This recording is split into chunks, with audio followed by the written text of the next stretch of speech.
дахь зөвлөлийн гишүүдийн 100% саналаар үйлдвэрийн барилга байгууламж корпорац хязгаарлагдмал хувьцаат компани гүйцэтгэх захирлаар 73-ыг томилсохгүй.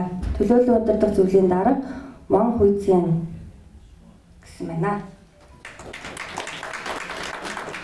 Дөнгөж сая шинээр үүсгэн байгуулагдлаа тийм ээ. Тэгээд энэ компани яг зорилго чиг үүргийг бас хүмүүс тэр бол ойлгохгүй байгаа хэл та.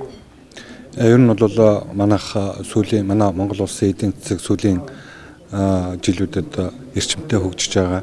За энэний дотор бол уул уурхайн томоохон төслүүд, за уул уурхаагаа дагаад бол заавал уул уурхай биш. Ер нь бол аж үйлдвэрийн томоохон цогцлбор бүт юунууд паркууд ингээ байгуулагдах юм хэдийн төлөв байна гэж бид бол үзэж байгаа манай группийн хувьд.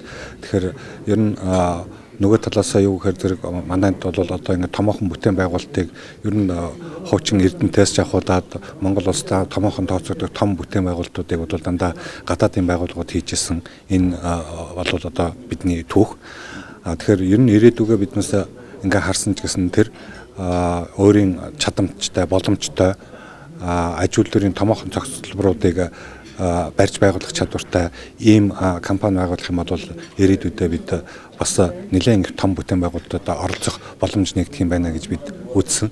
Энэ үднэсээ ч гэсэн бид бол одоо энэ аж үйлдвэрийн барилга байгууламжийг энэ чиглэлээр дагнасан корпорацийг бол бид өөрсдийнхөө хуучин хамтарч ажиллаж байсан ажилтг одоо ч ажиллаж байгаа Хятадын NFC компанитай хамтарч байгуулж байгаа юм. Өнөөдөр одоо бид манай энэ корпорац бол одоо мэдлж байна гэж ингэж хэлж болохоор байна.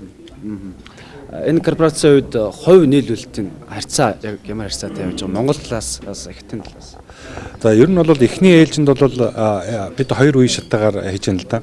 Эхний ээлжинд бол мэдээж хэрэг бидний манай MIH группаас одоо группийн маань туршлага энэ том барилга байгууламжийг барих туршлага, мэдлэг, ажиллах одоо хүний нөөц энүүгээрээ бол одоо бид мэдээж хэрэг одоо дутагдмал байна. Тэгэхээр эхний ээлжинд бол одоо манай Хятадын талын түнш маань NFC компани бол дийлэн хувийг эзэмшиж явах юм байгаа.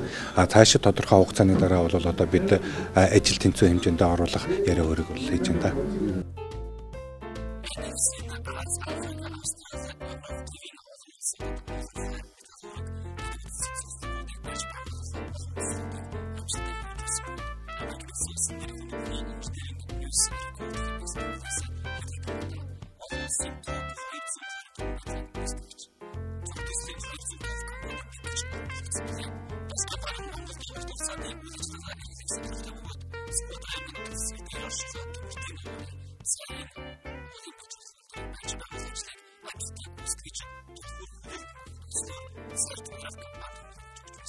Энэ хамтарсан компани байгуулж байна тийм. Энэ дээр төрж байгаа сэтгэлдээсээ хаваалцааш.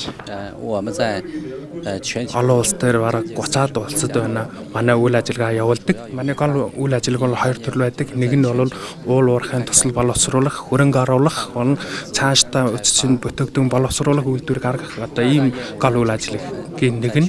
Хоёрдугаар үйл ажиллагаа болохоор нь олон улсын хэмжээнд барилга, онцгойлон уул уурхайн барилга байгууламжийн ажлыг гүйцэтгэх EPC төслийг хэрэгжүүлэх. Манай үйл ажиллагаа бол энэ одоохондоо Азийн одоо юу штэ хөрш орнуудаар хэлбэл Монгол, Казахстан, Кыргызстан, Лаос, Вьетнам, Мьянмар зэрэгээс гадна бас Африкийн орнууд, Замбиа, Алжирия зэрэг улсуудад манай үйл ажиллагаа явуулдаг төслүүд байгаа. Монголыг яагаад сонгох болов тийм ээ? Тэгэд Монгол дотор энэ MIH компаниг яагаад сонгож хамтарч ажиллахаар болов? Одоохондоо анавсын Монголд хөрөнгө оруулсан төслөөс хэлбэл орны мэдээж байгаа төмөртэй унаач хариу үйлдвэр энэ бол манай Монгол Хятадын засгийн газрын үлгэр жишээ төсөл гэж нэрлэгдсэн ийм төслийг хэрэгжүүлсэн байгаа.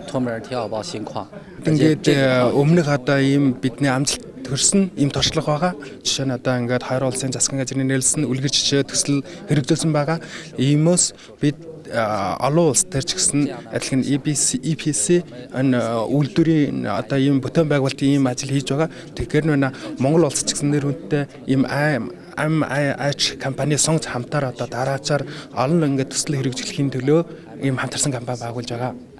Ингээд одоо юу штэ Монголчгүй хэдчгүй хамтын одоо ийм нэг цагаан сар болох гэж байгаа. Тэгээ энэ тагаал жашаанаар би манай хоёр улсын нөхрөл олон гүн балаас сая гэж хүсэж байна. Тэгээд би энд манай компани баг хамтлагын төлөөлөл үзэгч та алдaan шинэ жил цагаан сарын мөн төрөгч ажлын амжилт айл гэрийн жол жаргалыг өрөөн хүсэж байна. Тэгэхээр одоо энэ сая хамтарсан шинээр байгуулсан энэ компани маань, корпорац маань Монголд ямар үйлдвэрлэлийг хийж чадах вэ? 我们这个新成立的公司呢，主要还是 Энэ шинээр байгуулсан энэ компани бол хамаг олон Монголын энэ барилгын салбарт ажиллах болно. Энэ барилгын салбарт ажиллах энэ компани барьж байгуулах одоо энэ барилгынуудаа хэрэглэх одоо жишээ нь материал байрч байгуулах одоо энэ шинэ технологи байгаль орчинд одоо сайн ийм сонгож ажиллах болно гэж би итгэж байна. Тэгээд энэ хамаг олон манай бид ингээд хамтарсан компани хамтран ажиллахын хамгийн гол зорилго харилцан ашигтай байх. Тэгээд энэ удаагийн энэ компани хамгийн гол болоод энэ бид одоо Монголын компаниудтай хамтарч бидний одоо барилга байгууламжийн ийм туршлагаа харилцан солилцох ийм гол зорилгоор ингээд байгуулж ажиллах болно. Одоо нэг гадаадын хөрөнгө оруулалтын компаниас үзвэл уул уурхайн салбарт орж ирсэн компаниуд олон байгаа. Гэхдээ зарим одоо боттойгоор ингээд үйл ажиллагаа нь хийж чадсан компани бол тийм олон биш.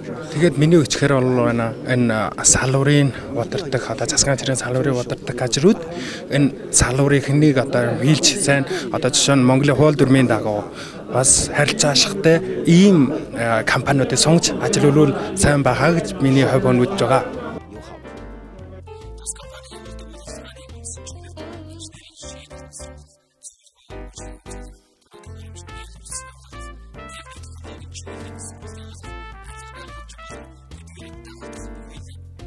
Thank you.